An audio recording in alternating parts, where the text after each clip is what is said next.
So നമ്മുടെ പുതിയ semester S7-ലെ ഒരു പേപ്പറാണ് കമ്പ്യൂട്ടർ സിസ്റ്റം ആർക്കിടെക്ചർ CS405. അപ്പോൾ നമ്മുടെ ഈ സബ്ജക്റ്റിൽ നമ്മുടെ ഫസ്റ്റ് മൊഡ്യൂൾ വരുന്ന ടോപ്പിക്സാണ് parallel computer models, evolution of computer architecture, അതുപോലെ കുറേ ആട്രിബ്യൂട്ട്സ്, അംദാൽസ് ലോ, പിന്നെ multi processors and multi computers, multi vector and SIMD computers, architectural development tracks, പിന്നെ കണ്ടീഷൻസ് ഓഫ് പാരലിസം. ഓക്കെ, അപ്പോൾ ഫസ്റ്റ് മൊഡ്യൂളിൽ ഫസ്റ്റ് ടോപ്പിക്കാണ് ഞാൻ ഇന്ന് എടുക്കാൻ പോകുന്നത്. Okay, parallel computer models. Okay, അപ്പോൾ കമ്പ്യൂട്ടർ സിസ്റ്റം ആർക്കിടെക്ചറിൽ ഫസ്റ്റ് ടോപ്പിക്കാണ് parallel computer models. So what is a computer architecture? എന്താണ് കമ്പ്യൂട്ടർ ആർക്കിടെക്ചർ എന്ന് പറഞ്ഞാൽ? കമ്പ്യൂട്ടർ ആർക്കിടെക്ചർ എന്ന് പറഞ്ഞു കഴിഞ്ഞാൽ structure and behaviour of a computer. അതായത് ഒരു കമ്പ്യൂട്ടറിൻ്റെ സ്ട്രക്ചറും ബിഹേവിയർ, യൂസർ കാണുന്ന രീതിയിലുള്ള അതിൻ്റെ സ്ട്രക്ചറും ബിഹേവിയറിനെയാണ് നമ്മൾ പറയുക കമ്പ്യൂട്ടർ ആർക്കിടെക്ചർ എന്ന് പറയുക. So computer architecture is concerned with the structure and behaviour of a computer as seen by the user. Okay, അപ്പോൾ യൂസർ കാണുന്ന തരത്തിലുള്ള അതിൻ്റെ സ്ട്രക്ചറിനെയും ബിഹേവിയറിനെയും നമ്മൾ എന്ത് പറയും? കമ്പ്യൂട്ടർ ആർക്കിടെക്ചർ എന്ന് പറയും. അതുപോലെ തന്നെ അതിൽ എന്തൊക്കെ ഉണ്ടാവും? ഹാർഡ്വെയറിൻ്റെ ഓർഗനൈസേഷൻസ് ഉണ്ടാവും, ഏതൊക്കെ പ്രോഗ്രാമിംഗ് റിക്വയർമെൻറ്റ്സ് ഉണ്ടെങ്കിൽ ആ പ്രോഗ്രാമിംഗ് റിക്വയർമെൻറ്റ്സ് ഒക്കെ ഉണ്ടാവും. അതേപോലെ തന്നെ നമ്മൾ പഠിച്ചിട്ടുണ്ടാവും ഇൻസ്ട്രക്ഷൻ സെറ്റ് ആർക്കിടെക്ചർ, അതിൻ്റെ സ്റ്റഡി, അതേപോലെ മെഷീൻ ഇംപ്ലിമെൻറ്റേഷൻ, ഇങ്ങനത്തെ കാര്യങ്ങളെല്ലാം ചേർന്നതാണ് നമ്മുടെ കമ്പ്യൂട്ടർ ആർക്കിടെക്ചർ എന്ന് പറയുന്നത്. ഓക്കെ, സോ കമ്പ്യൂട്ടർ ആർക്കിടെക്ചർ എന്ന് പറഞ്ഞു കഴിഞ്ഞാൽ it is A structure and behaviour of A computer as seen by the user, and it also involves hardware and programming requirements, and it is also the study of instruction set architecture and machine implementation organization. നമ്മൾ computer architecture പഠിക്കുന്ന സമയത്ത് കുറച്ച് ടോപ്പിക്കുകൾ, അതായത് കുറച്ച് points, കാര്യങ്ങൾ എന്തൊക്കെ നമുക്ക് പറയാനുണ്ട്. അതിൽ ഫസ്റ്റ് ഒരു പോയിൻ്റാണ് എന്താണ് ലുക്ക് എ ഹെഡ് എന്ന് പറഞ്ഞു കഴിഞ്ഞാൽ. ഓക്കെ, ലുക്ക് എ ഹെഡ് എന്ന് പറഞ്ഞാൽ എന്താണ്? ലുക്ക് എ ഹെഡ് എന്ന് പറയുന്നത് നമ്മൾ പ്രിഫെച്ച് ഇൻസ്ട്രക്ഷൻ, നിങ്ങൾ ഇൻസ്ട്രക്ഷൻ സെറ്റ് ആർക്കിടെക്ചർ ഒക്കെ പഠിച്ചിട്ടുണ്ടാവുമായിരിക്കാം അല്ലേ? കമ്പ്യൂട്ടർ ആർക്കിടെക്ചർ എന്ന് പറഞ്ഞൊരു സബ്ജക്റ്റ് നിങ്ങൾ പഠിച്ചിട്ടുണ്ടായിരുന്നില്ലേ? അപ്പോൾ അതിൽ നിങ്ങൾ പഠിച്ചിട്ടുണ്ടാവുമായിരിക്കാം. സോ പ്രിഫെച്ച് ഇൻസ്ട്രക്ഷൻ്റെ കൂടെയാണ് നമ്മൾ, അതിനെയാണ് നമ്മൾ it is used with prefetch instructions. Okay, അപ്പോൾ നിങ്ങൾ ഇൻസ്ട്രക്ഷൻസ് പഠിച്ചിട്ടുണ്ടാവും. ഇൻസ്ട്രക്ഷനെ ഫെച്ച് ചെയ്യുന്നു, ഡീകോഡ് ചെയ്യുന്നു, എക്സിക്യൂട്ട് ചെയ്യുന്നു അല്ലേ? ഇൻസ്ട്രക്ഷൻ ഫെച്ച്, ഡീകോഡ്, ഇൻസ്ട്രക്ഷനെ ഫെച്ച് ചെയ്യുന്നു, ഡീകോഡ് ചെയ്യുന്നു, അതേപോലെ തന്നെ എക്സിക്യൂട്ട് ചെയ്യുന്നു അല്ലേ? ആദ്യം നമുക്ക് എന്ത് ചെയ്യണം? ഇൻസ്ട്രക്ഷൻ എടുക്കണം, എന്നിട്ട് അതിനെ ഡീകോഡ് ചെയ്യണം, എന്നിട്ട് അതിനെ എക്സിക്യൂട്ട് ചെയ്യണം അല്ലേ? സോ ലുക്ക് എ ഹെഡ് എന്ന് പറഞ്ഞു കഴിഞ്ഞാൽ it is use to prefetch ഇൻസ്ട്രക്ഷൻസിനെ പ്രിഫെക്റ്റ് ചെയ്യാൻ വേണ്ടിയിട്ടാണ് നമ്മൾ ലുക്ക് ഹെഡ് യൂസ് ചെയ്യുക. അതായത് ഒരു ഇൻസ്ട്രക്ഷൻ ഉപയോഗിക്കുന്നതിൻ്റെ മുന്നേ അതിനെ എടുക്കണമല്ലോ. ഓക്കെ, അപ്പോൾ നേരത്തെ കൂട്ടി എടുത്ത് വെക്കുന്നതിനെയാണ് നമ്മൾ പ്രിഫെക്റ്റ് ചെയ്യുക എന്ന് പറയുന്നത്. സോ നമുക്ക് എന്ത് ചെയ്യാൻ പറ്റും? ആ ഇൻസ്ട്രക്ഷൻസ്, കുറേ ഇൻസ്ട്രക്ഷൻസ് ഉണ്ടെങ്കിൽ ആ ഇൻസ്ട്രക്ഷൻസ് എല്ലാം നമുക്ക് എന്ത് ചെയ്യാൻ പറ്റും? ഓവർലാപ്പ് ചെയ്യാൻ പറ്റും. അതിൻ്റെ എക്സിക്യൂഷൻസ്, അതിൻ്റെ ഓപ്പറേഷൻസ് ഒക്കെ നമുക്ക് ഓവർലാപ്പ് ചെയ്തിട്ട് ചെയ്യാൻ പറ്റും. ഓക്കെ, അങ്ങനെ നമുക്ക് എന്ത് ഇംപ്ലിമെൻറ്റ് ചെയ്യാം? പാരലിസം, ഫങ്ഷണൽ പാരലിസം നമുക്ക് ഇംപ്ലിമെൻറ്റ് ചെയ്യാം. സോ പാരലിസം ഇംപ്ലിമെൻറ്റ് ചെയ്യാൻ വേണ്ടിയിട്ട് നമുക്ക് ഇൻസ്ട്രക്ഷൻസ് എല്ലാം പ്രിഫെച്ച് ചെയ്തെടുക്കുന്നതിനെയാണ് നമ്മൾ ലുക്ക് എ ഹെഡ് എന്ന് പറയുക. ഓക്കെ, സോ ഈ ഒരു ഇൻസ്ട്രക്ഷൻ ഫെച്ച് ചെയ്യുന്ന സമയത്ത്, അതായത് ഒരു ഇൻസ്ട്രക്ഷൻ ഫെച്ച് ചെയ്തു, പിന്നെ നെക്സ്റ്റ് ഇൻസ്ട്രക്ഷൻ ഫെച്ച് ചെയ്തു, ആ സമയത്ത് തൊട്ട് മുന്നത്തെ ഇൻസ്ട്രക്ഷൻ ഡീകോഡ് ചെയ്യുക, അങ്ങനെ പാരലായിട്ട് നമുക്ക് മൾട്ടിപ്പിൾ ഇൻസ്ട്രക്ഷൻസിന് എന്ത് ചെയ്യാം? ഓപ്പറേറ്റ് ചെയ്യാൻ പറ്റും. അതിന് വേണ്ടിയിട്ടാണ് അതിനെയാണ് നമ്മൾ ലുക്ക് എ ഹെഡ് എന്ന് പറയുന്നത്. ഓക്കെ, സോ പാരലിസം ഇംപ്ലിമെൻറ്റ് ചെയ്യാൻ വേണ്ടിയിട്ട് നമ്മൾ ഇൻസ്ട്രക്ഷൻസിനെ പ്രിഫെക്റ്റ് ചെയ്യുന്നു, അതിനെയാണ് ലുക്ക് എ ഹെഡ് എന്ന് പറയുക. സോ ഈ പാരലിസം അച്ചീവ് ചെയ്യുന്നത് രണ്ട് തരത്തിലാണ്. Okay, so function parallelism can be achieved by two approaches. First approach എന്ന് പറയുന്നത് മൾട്ടിപ്പിൾ ഫങ്ഷണൽ യൂണിറ്റ് സൈമൾട്ടേനിയസ് ആയിട്ട് യൂസ് ചെയ്യുക. ഓക്കെ, ഇപ്പോൾ മൾട്ടിപ്പിൾ ഫങ്ഷണൽ യൂണിറ്റ് സൈമൾട്ടേനിയസ് ആയിട്ട് യൂസ് ചെയ്യലാണ് ഒരു അപ്രോച്ച് ഫങ്ഷണൽ പാരലിസം അച്ചീവ് ചെയ്യാൻ വേണ്ടിയിട്ട്. രണ്ടാമത്തെ അപ്രോച്ചാണ് പൈപ്പ് ലൈനിങ്. സെക്കൻഡ് അപ്രോച്ചാണ് പൈപ്പ് ലൈനിങ് ഇംപ്ലിമെൻറ്റ് ചെയ്യുക. സോ പൈപ്പ് ലൈനിങ് വഴിയും മൾട്ടിപ്പിൾ ഫങ്ഷണൽ യൂണിറ്റ് സൈമൾട്ടേനിയസ് ആയിട്ട് യൂസ് ചെയ്യുന്നതും വഴിയും നമുക്ക് എന്ത് ചെയ്യാൻ പറ്റും? ഈ ഫങ്ഷണൽ പാരലിസം നമുക്ക് അച്ചീവ് ചെയ്യാം. ഓക്കെ, സോ നമ്മുടെ ആർക്കിടെക്ചറിൽ വരുന്ന ഒരു ടോപ്പിക്കാണ് ലുക്ക് എ ഹെഡ് എന്ന് പറഞ്ഞു കഴിഞ്ഞാൽ അല്ലേ? കുറച്ച് ഹെഡിങ് പറയണം എന്തൊക്കെയാണ് ഓരോ കാര്യങ്ങളെന്നുള്ളത്. സോ ലുക്ക് എ ഹെഡ് പറഞ്ഞു. ഇപ്പോൾ ഞാൻ ഇത്രയും നേരം പാരലിസം എന്ന് പറഞ്ഞു. So what is parallelism? Okay, so അടുത്ത ടോപ്പിക്ക് പാരലിസം. സോ പാരലിസം എന്ന് പറഞ്ഞു കഴിഞ്ഞാൽ എന്താണ്? പാരലൽ പ്രോസസ്സിംഗ് ആണ് അല്ലേ? സോ പാരലൽ പ്രോസസ്സിംഗ് എന്ന് പറഞ്ഞു കഴിഞ്ഞാൽ ഒരു ടെക്നിക്കാണ്. ഓക്കെ, ഇപ്പോൾ പാരലൽസ് എന്ന് പറയുന്നത് ഒരു പാരലൽ പ്രോസസ്സിംഗ് ടെക്നിക്കാണ്. എന്തിനാന്ന് വെച്ച് കഴിഞ്ഞാൽ നമ്മുടെ ഒരു കമ്പ്യൂട്ടറിൻ്റെ കമ്പ്യൂട്ടേഷണൽ സ്പീഡ് കൂട്ടാനും വേണ്ടിയിട്ട് കുറേ ടാസ്കുകൾ നമ്മൾ എന്ത് ചെയ്യുക, പാരലായിട്ട് എക്സിക്യൂട്ട് ചെയ്യുക. കുറേ ടാസ്കുകൾ ഉണ്ടെങ്കിൽ ഈ ടാസ്കുകളൊക്കെ പാരലായിട്ട് എക്സിക്യൂട്ട് ചെയ്യുക. അതുവഴി നമുക്ക് കമ്പ്യൂട്ടറിൻ്റെ കമ്പ്യൂട്ടേഷണൽ സ്പീഡ് നമുക്ക് ഇൻക്രീസ് ചെയ്യാൻ പറ്റും. അത്തരം പ്രോസസ്സിങ്ങിനെയാണ് നമ്മൾ പറയുക പാരലൽസ് എന്ന് പറയുക. ഓക്കെ, അപ്പോൾ സൈമൾട്ടേനിയസ് ഡാറ്റ പ്രോസസ്സിംഗ് ടാസ്കുകൾ ചെയ്യാൻ വേണ്ടിയിട്ട് നമ്മൾ എന്ത് ചെയ്യുന്നു, പാരലായിട്ട് ടാസ്കുകൾ എക്സിക്യൂട്ട് ചെയ്യുന്നു. അതുവഴി നമുക്ക് എന്ത് ചെയ്യാൻ പറ്റും, increase the computational speed of a computer system. അതുപോലെ തന്നെ നമ്മുടെ പാരലിസം ഉപയോഗിച്ചിട്ട് നമുക്ക് കൺകറൻ്റ് ആയിട്ട് നമുക്ക് ഡാറ്റ പ്രോസസ്സ് ചെയ്യാൻ പറ്റും. അതുവഴി നമുക്ക് എക്സിക്യൂഷൻ ടൈമും ഇൻക്രീസ് ചെയ്യാം. ഓക്കെ, സോ കൺകറൻ്റ് ആയിട്ട് ഡാറ്റ പ്രോസസ്സ് ചെയ്യാൻ നമുക്ക് എന്ത് യൂസ് ചെയ്യാം, എന്ത് അച്ചീവ് ചെയ്യുന്നുണ്ട്, പാരലിസം വഴി നമുക്ക് കൺകറൻ്റ് ഡാറ്റ പ്രോസസ്സിങ്ങും അച്ചീവ് ചെയ്യുന്നുണ്ട്. Okay, so it performs concurrent data processing to achieve faster execution time. Okay, so faster execution time achieve ചെയ്യാൻ വേണ്ടി നമുക്ക് കൺകറൻ്റ് ഡാറ്റ പ്രോസസ്സിങ്ങും പെർഫോം ചെയ്യുന്നുണ്ട്. എന്ത്, പാരലിസം.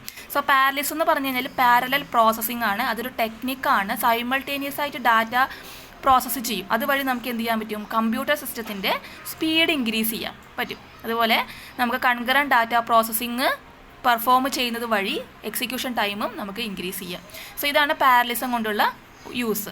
ഓക്കെ, ഇനി നമ്മൾ ഈ പാരലൽ പ്രോസസ്സിങ് ഇംപ്ലിമെൻറ്റ് ചെയ്യാൻ വേണ്ടിയിട്ട് നമ്മൾ യൂസ് ചെയ്യുന്ന കുറേ ടെക്നിക്സ് ആണ്. ഫസ്റ്റ് ടെക്നിക്കാണ് pipeline. So pipelining ഉപയോഗിച്ചിട്ട് നമുക്ക് പാരലൽ പ്രോസസ്സിങ് ചെയ്യാം. അതേപോലെ ഞാൻ പറഞ്ഞ രണ്ടാമത്തെ ടെക്നിക്കാണ് മൾട്ടിപ്പിൾ ഫങ്ഷണൽ യൂണിറ്റ്സ് സൈമൾട്ടേനിയസ് ആയിട്ട് ചെയ്യുന്നത് വഴി നമുക്ക് എന്ത് ചെയ്യാൻ പറ്റും, ഈ പാരലൽ പ്രോസസ്സിങ് അച്ചീവ് ചെയ്യാം. അതേപോലെയാണ് DMA യൂസ് ചെയ്തിട്ട്, അതേപോലെ തന്നെ ഹൈറാർക്കിക്കൽ മെമ്മറി സിസ്റ്റം, അതേപോലെ തന്നെ മൾട്ടി പ്രോഗ്രാമിംഗ് വഴി, അതേപോലെ തന്നെ ടൈം ഷെയറിംഗ്. ഇതെല്ലാം ഉപയോഗിച്ചിട്ട് നമുക്ക് എന്ത് ചെയ്യാൻ പറ്റും, ഈ പാരലൽ പ്രോസസ്സിങ് നമുക്ക് അച്ചീവ് ചെയ്യാൻ പറ്റും. ഓക്കെ, സോ ഇനി ഇപ്പോൾ നമ്മൾ പാരലിസം എന്താണെന്ന് പറഞ്ഞു, ലുക്ക് അഹെഡ് എന്താ പറഞ്ഞു, പാരലിസം എന്താണെന്ന് പറഞ്ഞു അല്ലേ. പാരലിസത്തിൽ നമ്മൾ പറയുന്നതാണ് pipe lining. So what is pipe lining? Pipe lining എന്ന് പറഞ്ഞു കഴിഞ്ഞാൽ ഇപ്പോൾ കുറേ ഇൻസ്ട്രക്ഷൻസ് ഉണ്ട്. ഇൻസ്ട്രക്ഷൻ 1, ഇൻസ്ട്രക്ഷൻ 2, അങ്ങനെ കുറേ ഇൻസ്ട്രക്ഷൻസ് ഉണ്ട്. ഇപ്പോൾ മൾട്ടിപ്പിൾ ഇൻസ്ട്രക്ഷൻസ് എന്ത് ചെയ്യാണ്, ഓവർലാപ്പ് ചെയ്യാണ്. ഓക്കെ, അപ്പോൾ മൾട്ടിപ്പിൾ ഇൻസ്ട്രക്ഷൻസ് എക്സിക്യൂട്ട് ചെയ്യുന്ന സമയത്ത് ഓവർലാപ്പ് ചെയ്യുന്നതിനെയാണ് നമ്മൾ പറയുക പൈപ്പ് ലൈനിങ് എന്ന് പറയുക. So the multiple instructions R overlapped in execution. അതുവഴി നമുക്ക് എന്ത് ചെയ്യാൻ പറ്റും, ത്രൂപുട്ട് ഇൻക്രീസ് ചെയ്യാം.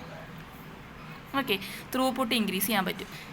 അപ്പോൾ മൾട്ടിപ്പിൾ ഇൻസ്ട്രക്ഷൻസ് ഉണ്ടെങ്കിൽ ആ മൾട്ടിപ്പിൾ ഇൻസ്ട്രക്ഷൻസ് ഓവർലാപ്പ് ചെയ്യാണ്. ഓക്കെ, ഓരോ ഇൻസ്ട്രക്ഷൻസ് എക്സിക്യൂട്ട് ചെയ്യുന്ന സമയത്ത് ഇൻസ്ട്രക്ഷൻസ് തമ്മിൽ ഓവർലാപ്പ് ചെയ്യണം. അതുവഴി നമുക്ക് ത്രൂപുട്ട് അച്ചീവ് ചെയ്യാൻ പറ്റും.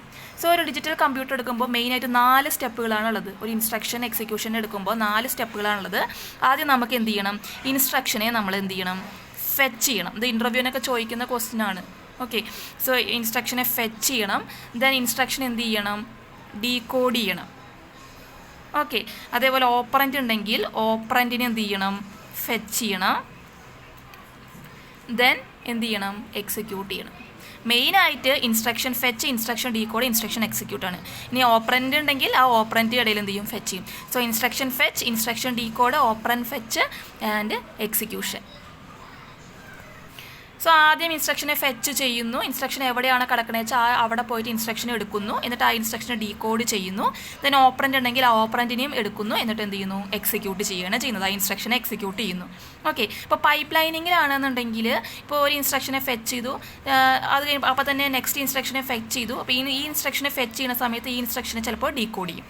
ഓക്കെ, അപ്പോൾ പാരലലായിട്ട് ഇങ്ങനെ എക്സിക്യൂഷൻ നടന്നുകൊണ്ടിരിക്കും. പക്ഷേ നോൺ പൈപ്പ് ലൈനിങ്ങിലാണെങ്കിൽ ഇപ്പോൾ ഫസ്റ്റ് ഇൻസ്ട്രക്ഷൻ്റെ ഫെച്ച് ചെയ്തു, അതിനെ ഡീകോഡ് ചെയ്തു, അതിൻ്റെ ഓപ്പറൻറ്റിനെ ഫെച്ച് ചെയ്തു, എക്സിക്യൂട്ടും ചെയ്തിട്ട് മാത്രമേ അടുത്ത ഇൻസ്ട്രക്ഷൻ എന്ത് ചെയ്യുന്നു, ഫെച്ചും ഡീകോഡും എക്സിക്യൂട്ടൊക്കെ ചെയ്യുള്ളൂ.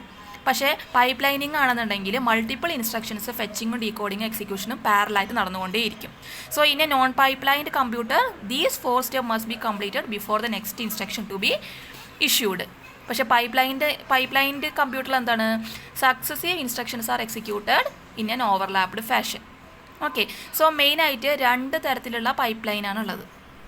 ഇപ്പോൾ 2 തരത്തിലുള്ളത്, ഒന്ന് അരിത്മെറ്റിക് പൈപ്പ് ലൈൻ, സെക്കൻഡ് ടൈപ്പാണ് instruction pipeline. So there are two types of pipeline. First one is arithmetic pipeline and second one is instruction pipeline. So നമ്മുടെ സി പി യു സ്പീഡപ്പ് ചെയ്യാൻ വേണ്ടിയിട്ട് ചെയ്യാൻ പറ്റുന്ന ഒരു വഴിയാണ് ഈ ഇൻസ്ട്രക്ഷൻ എന്ത് ചെയ്യുക, ഓവർലാപ്പ് ചെയ്യുക. So a way to speed up the C P U is to overlap the fetching of next instruction with the execution of current instruction. ഇപ്പോൾ ഒരു ഇൻസ്ട്രക്ഷൻ എക്സിക്യൂട്ട് ചെയ്യുന്ന സമയത്ത് അറ്റ് എ ടൈം എന്ത് ചെയ്യാം, വേറൊരു ഇൻസ്ട്രക്ഷനെയും കൂടി നമുക്ക് എന്ത് ചെയ്യാൻ പറ്റും. ഇപ്പോൾ ഒരു ഇൻസ്ട്രക്ഷൻ എക്സിക്യൂട്ട് ചെയ്യുകയാണ്, ആ ഇൻസ്ട്രക്ഷൻ എക്സിക്യൂട്ട് ചെയ്യുന്ന സമയത്ത് മറ്റൊരു ഇൻസ്ട്രക്ഷനെ നമുക്ക് ഫെച്ച് ചെയ്തെടുക്കാൻ പറ്റും. അല്ലാണ്ട് ഒരു ഇൻസ്ട്രക്ഷൻ്റെ എക്സിക്യൂഷൻസ് എല്ലാം കംപ്ലീറ്റ് ചെയ്തതിന് ശേഷം മാത്രമേ അടുത്ത ഇൻസ്ട്രക്ഷൻ എടുക്കാൻ പാടുള്ളൂ എന്നില്ല. ഒരു ഇൻസ്ട്രക്ഷൻ ചെയ്തുകൊണ്ടിരിക്കുന്ന സമയത്ത് നമുക്ക് മെമ്മറിയിൽ പോയിട്ട് അടുത്ത ഇൻസ്ട്രക്ഷനെ ഫെച്ച് ചെയ്യാം. അതുവഴി എന്താണ്, സി പി യുവിൻ്റെ സ്പീഡ് ഇൻക്രീസ് ചെയ്യും. ഓക്കെ, അതിനെയാണ് നമ്മൾ പറയുക. അപ്പോൾ അത്തരം ടെക്നിക്കിനെ പറയുന്ന പേരാണ് ഇൻസ്ട്രക്ഷൻ ഓവർ ഹെഡ് എന്ന് പറയുക. ഇൻസ്ട്രക്ഷൻ ലുക്ക് എഹെഡ് എന്ന് പറയുക. എന്താ ലുക്ക് എഹെഡ് എന്ന് പറഞ്ഞു കഴിഞ്ഞാൽ ഇൻസ്ട്രക്ഷനെ പ്രിഫെച്ച് ചെയ്യുക അല്ലേ. സോ നമ്മുടെ ഒരു ഇൻസ്ട്രക്ഷൻ എക്സിക്യൂട്ട് ചെയ്യുന്ന സമയത്ത് വേറൊരു ഇൻസ്ട്രക്ഷനെ ഫെച്ച് ചെയ്യുന്നതിനെയാണ് നമ്മൾ പറയുക ഇൻസ്ട്രക്ഷൻ ലുക്ക് എഹെഡ് എന്ന് പറയുക. So it is use to speed up the C P U. Okay, അപ്പോൾ ഇൻസ്ട്രക്ഷൻ ലുക്ക് എഹെഡ് ഇല്ലെങ്കിൽ എങ്ങനെയായിരിക്കും. ഇപ്പോൾ ആദ്യം നമ്മൾ ഒരു ഇൻസ്ട്രക്ഷനെ ഫെച്ച് ചെയ്തു. ഓക്കെ, ഇൻസ്ട്രക്ഷനെ ഫെച്ച് ചെയ്തു. നെക്സ്റ്റ് എന്ത് ചെയ്തു, ആ ഇൻസ്ട്രക്ഷൻ നമ്മൾ എക്സിക്യൂട്ട് ചെയ്തു. ദെൻ നമ്മൾ എന്ത് ചെയ്യുന്നു, അടുത്ത ഇൻസ്ട്രക്ഷനെ നമ്മൾ ഫെച്ച് ചെയ്യുന്നു. ദെൻ ആ ഇൻസ്ട്രക്ഷൻ നമ്മൾ എക്സിക്യൂട്ട് ചെയ്യുന്നു. ദെൻ അടുത്ത ഇൻസ്ട്രക്ഷൻ നമ്മൾ ഫെച്ച് ചെയ്യുന്നു. അപ്പോൾ ഒരു ഇൻസ്ട്രക്ഷനെ ഫെച്ച് ചെയ്യും, അതിനെ എക്സിക്യൂട്ട് ചെയ്യും. അതിൻ്റെ ഇടയിൽ ഡീകോഡിംഗ് നടക്കുന്നുണ്ട് കേട്ടോ. ഫെച്ച് ചെയ്യുന്നു, എക്സിക്യൂട്ട് ചെയ്യുന്നു. അതിനെ കംപ്ലീറ്റ് ചെയ്ത ശേഷം മാത്രം അടുത്ത ഇൻസ്ട്രക്ഷനെ ഫെച്ച് ചെയ്യുന്നു, ഡീകോഡ് ചെയ്യുന്നു, എക്സിക്യൂട്ട് ചെയ്യുന്നു. എന്നിട്ട് മാത്രം അടുത്ത ഇൻസ്ട്രക്ഷൻ എന്ത് ചെയ്യുന്നു, എക്സിക്യൂട്ട് ചെയ്യുന്നു. അങ്ങനെ. പക്ഷേ ഇതെന്താണ്, ഇൻസ്ട്രക്ഷൻ ലുക്ക് എഹെഡ് ഇല്ലെങ്കിൽ, വിത്തൗട്ട് ലുക്ക് എഹെഡ്, അതായത് നോൺ പൈപ്പ് ലൈൻ്റെ സിസ്റ്റത്തിൽ. ഇനി ഇൻസ്ട്രക്ഷൻ ലുക്ക് എഹെഡിലാവുമ്പോൾ എന്താണ്, ഇപ്പോൾ നമ്മൾ ഒരു ഇൻസ്ട്രക്ഷനെ നമ്മൾ ഫെച്ച് ചെയ്തു. ഓക്കെ, ഇൻസ്ട്രക്ഷൻ ഇതൊക്കെ ഫെച്ചിങ് ടൈമാണ് കേട്ടോ. നെക്സ്റ്റ് ഇൻസ്ട്രക്ഷനെ ഞാൻ ആ ഇൻസ്ട്രക്ഷൻ ഞാൻ എന്ത് ചെയ്യുന്നു, എക്സിക്യൂട്ട് ചെയ്യുന്നു. ഈ ഇൻസ്ട്രക്ഷൻ എക്സിക്യൂട്ട് ചെയ്യുകയാണ് അല്ലേ. അപ്പോൾ എന്താണ്, ഒരു ഇൻസ്ട്രക്ഷനെ ഫെച്ച് ചെയ്തു, ദെൻ അതിനെ എക്സിക്യൂട്ട് ചെയ്യണം. അതേ ടൈമിൽ നമുക്ക് എന്ത് ചെയ്യാൻ പറ്റും, ഈ ടൈമിൽ നമുക്ക് എന്ത് ചെയ്യാൻ പറ്റും, അടുത്ത ഇൻസ്ട്രക്ഷനെ ഫെച്ച് ചെയ്യാം. ഓക്കെ, ദെൻ എക്സിക്യൂട്ട് ചെയ്യാം. ഇനി ഇത് എക്സിക്യൂട്ട് ചെയ്തുകൊണ്ടിരിക്കുന്ന സമയത്ത് നമുക്ക് എന്ത് ചെയ്യാൻ പറ്റും, അടുത്ത ഇൻസ്ട്രക്ഷൻ നമുക്ക് ഫെച്ച് ചെയ്യാം, ദെൻ നമുക്ക് എക്സിക്യൂട്ട് ചെയ്യാം. ഓക്കെ, ഇപ്പോൾ ഒരു ഇൻസ്ട്രക്ഷനെ ഫെച്ച് ചെയ്തു, അത് എക്സിക്യൂട്ട് ചെയ്യുകയാണ്. അത് എക്സിക്യൂട്ട് ചെയ്യുന്ന സമയത്ത് നമുക്ക് എന്ത് ചെയ്യാൻ പറ്റും, വേറൊരു ഇൻസ്ട്രക്ഷൻ നമുക്ക് മെമ്മറിയിൽ നിന്ന് ഫെച്ച് ചെയ്യാം, എന്നിട്ട് അതിനെ എക്സിക്യൂട്ട് ചെയ്യാം. ഈ എക്സിക്യൂഷൻ്റെ ടൈമിൽ നമുക്ക് എന്ത് ചെയ്യാം, നെക്സ്റ്റ് ഇൻസ്ട്രക്ഷനെ ഫെച്ച് ചെയ്യാം, എക്സിക്യൂട്ട് ചെയ്യാം. സോ എന്താണ്, ഒരു പൈപ്പ് ലൈൻ്റെ ഫാഷനിലാണ് ഇതിങ്ങനെ നടക്കുക. ഓക്കെ, ഇതിനാണ് നമ്മൾ പറയുക ഇൻസ്ട്രക്ഷൻ ലുക്ക് എഹെഡ് എന്ന് പറയുന്നത്. സോ ഒരാളുടെ എക്സിക്യൂഷൻ മുഴുവൻ തീരുന്നത് വരെ കാത്തിരുന്നിട്ട് അടുത്ത ആൾ ഇൻസ്ട്രക്ഷൻ എക്സിക്യൂട്ട് ചെയ്യുമ്പോൾ കുറേ സമയം എടുക്കും. ഇതാവുമ്പോൾ എന്താണ്, സമയം നമുക്ക് ലാഭിക്കുക അല്ലെ, പാരലായിട്ട് നമ്മൾ ചെയ്യുകയാണ്. ഇപ്പോൾ നിങ്ങൾ പഠിക്കുന്ന സമയത്ത് പാട്ടും കേൾക്കും അല്ലേ, അപ്പോൾ അതൊരു പാരലിസമാണ്. ഓക്കെ, അതുപോലെയാണ് ഇവിടെയും നമ്മൾ ആർക്കിടെക്ചറിൻ്റെ കേസിലും ഇൻസ്ട്രക്ഷൻ ലുക്ക് എഹെഡ് അല്ലെങ്കിൽ പൈപ്പ് ലൈനിങ് എന്നൊക്കെ പറഞ്ഞാൽ എന്താണ് എന്നുകൊണ്ട് ഉദ്ദേശിക്കുന്നത്, പാരലിസം. സോ പൈപ്പ് ലൈനിങ് ഇല്ലെങ്കിൽ എത്ര ടൈം എടുക്കും, 6 യൂണിറ്റ് ഓഫ് ടൈം എടുക്കും ഈ ഇൻസ്ട്രക്ഷന് കംപ്ലീറ്റ് ചെയ്തെടുക്കാൻ. പൈപ്പ് ലൈനിങ് ഉണ്ടെങ്കിൽ എന്താണ്, വളരെ കുറച്ച് മാത്രം മതി. ഓക്കെ, സോ പൈപ്പ് ലൈനിങ് ഉണ്ടെങ്കിൽ ഇതൊരു ഫസ്റ്റ് ടൈം, ഇത് സെക്കൻഡ് ടൈം, ഇത് തേർഡ് ടൈം, ഇത്. സോ ഇതെടുക്കുമ്പോൾ 4 യൂണിറ്റ്സ് ഓഫ് ടൈം മതി. ഇതെടുക്കുമ്പോൾ 1 2 3 4 5 6. ഇതെടുക്കുമ്പോൾ ലുക്ക് എഹെഡ് ഇല്ലെങ്കിൽ 6 യൂണിറ്റ്സ് ഓഫ് ടൈം വേണം. Okay, so this overlapping of work is called 2 stage pipeline എന്ന് പറയാം. ഇത്തരം പൈപ്പ് ലൈനിങ്ങിനെയാണ് നമ്മൾ പറയുക 2 സ്റ്റേജ് പൈപ്പ് ലൈനിങ് എന്ന് പറയുന്നത്. സോ 2 സ്റ്റേജ് പൈപ്പ് ലൈനിങ്ങിൽ എങ്ങനെയാണ്, ഇൻസ്ട്രക്ഷൻ വരികയാണെങ്കിൽ ആ ഇൻസ്ട്രക്ഷൻ നമ്മൾ ആദ്യം എന്ത് ചെയ്യണം, ഫെച്ച് ചെയ്യണം, ദെൻ ഡീകോഡിങ് നടത്തണം, ദെൻ എന്ത് ചെയ്യണം, ഡീകോഡിങ് അവിടെ നടക്കും. ഓക്കെ, അപ്പോൾ 2 സ്റ്റേജ് എന്ന് പറയുമ്പോൾ മെയിനായിട്ട് ഫെച്ച് ചെയ്യുന്നു, അതിനെ എക്സിക്യൂട്ട് ചെയ്യുന്നു. Okay, so this is A 2 stage pipeline. So next നമുക്ക് പഠിക്കാനുള്ളത് പലതരത്തിൽ എവല്യൂഷനാണ്. പലതരത്തിലുള്ള പാരലൽ കമ്പ്യൂട്ടേഴ്സിനെ കുറിച്ചാണ് പഠിക്കാനുള്ളത്. അതിന് വേണ്ടി നമ്മൾ ഫ്ലിൻസ് ക്ലാസിഫിക്കേഷൻ വഴിയാണ് ഈ ഡിവിഷൻ നടക്കുന്നത്. ഓക്കെ, അപ്പോൾ ഫ്ലിൻസ് ക്ലാസിഫിക്കേഷൻ എന്നുള്ളത് യൂണിവേഴ്സിറ്റിക്ക് പലതവണ ചോദിച്ചിട്ടുണ്ട്. അത് നെക്സ്റ്റ് വീഡിയോയിൽ പറയാം. ഓക്കെ.